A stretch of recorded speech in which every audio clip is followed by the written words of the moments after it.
The Foreign Minister this week said that there's been a lot of coordination around this issue internationally.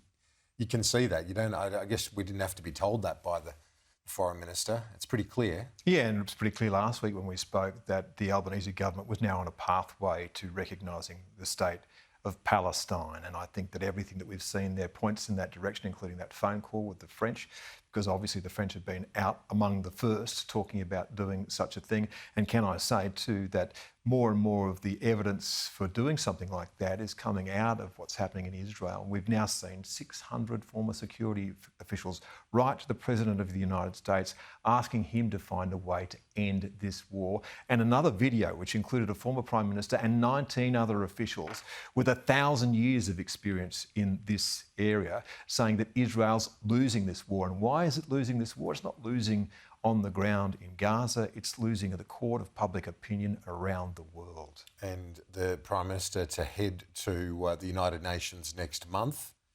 This issue is going to be front and centre. We know that. He's spoken to the UN Secretary-General this week, the French leader, among many others. This is going to be top of the agenda when he gets to New York. And of course, it's the weight of nations that we'll see there, where the vast majority of them will fall in behind this proposition, and Israel will be seen to be more and more isolated with the United States. And who knows by then where the United States might even stand on some of this. It certainly won't go for recognising the state of Palestine. That is sort of practically impossible in terms of, like, you can do it as a notional thing, but practically that's impossible because there's no real government there. However, it's the state of Israel that now has to confront what the rest of the world is doing and how isolated it wants to be.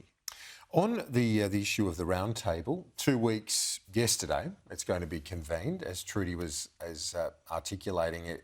It's very much a period of expectation management from the Treasurer.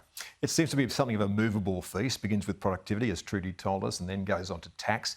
I think the Treasurer may have got out over the handlebars there. It reminds me of the time, you will recall this, when Scott Morrison was floating the idea of changing the GST, thought he had the Prime Minister on side, turned up to the press club, gave a speech which ran 10 minutes over time and said nothing because the Prime Minister had pulled the rug out from under him. I don't think that's happened, but I think that the Prime Minister has reined in expectations on what this can achieve, particularly since I think this time they're getting some real pushback from the business community. Last time they had a summit, the business community was mugged by reality. I couldn't believe how naive they were in signing up for a lot of things there. They have learned from that experience. They're forming a united front and pushing back a bit this time. Once bitten, twice shy. And the other thing we should talk about, I'm very keen to get the preview from you, is ahead of your War Cabinet program early next week.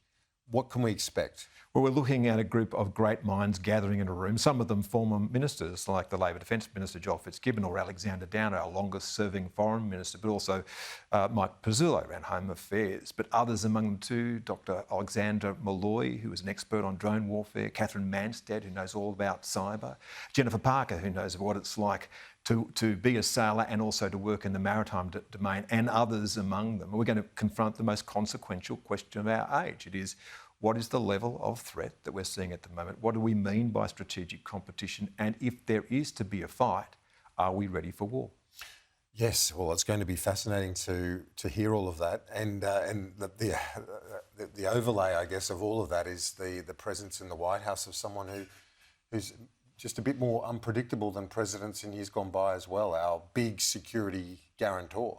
Mercurial is the one word that you use about Donald Trump. And even when you look at the sanctions that he's imposed on China and the push and pull over things like TikTok, he takes one step in the direction of really being hard on China and then takes a step back. So it's now impossible to actually work out what the United States itself might do if China invaded Taiwan. You would expect there would be a reaction from the White House, but what that reaction would be, who can say?